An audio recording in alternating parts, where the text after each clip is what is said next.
welcome everybody. Very pleased to welcome you to today's session through Legal Futures.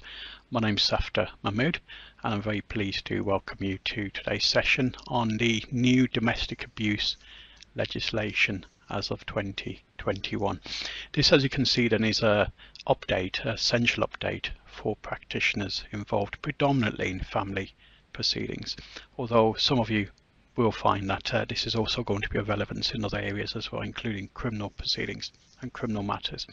So I've certainly run a number of courses through Legal Futures, and this is going to be one of them, which is, as you can see, an updating course to give you that insight into where we currently are as of April 2021 with this new law.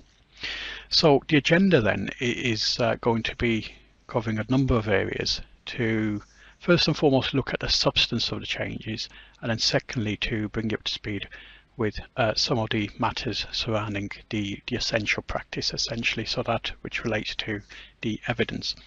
So I'm going to be starting with talking a little bit about the so-called nuts and bolts of the new law. So how is it that it's coming to being, and what's the essence of it? And I'll be taking you through matters related to domestic abuse in terms of the definition, how it's going to be assisting not just adults but indeed also children, who are, as you'll appreciate, a significant category of persons who need protection in the same way.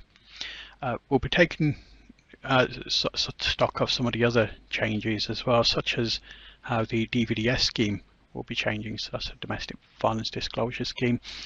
And a fair bit of today's session is going to entail talking about domestic abuse protection notices and domestic abuse protection orders. Those are going to be quite a significant innovation to what we've already got. So I'm going to see how those will be brought in and how they relate to the existing legislation, particularly when you start thinking about electronic monitoring.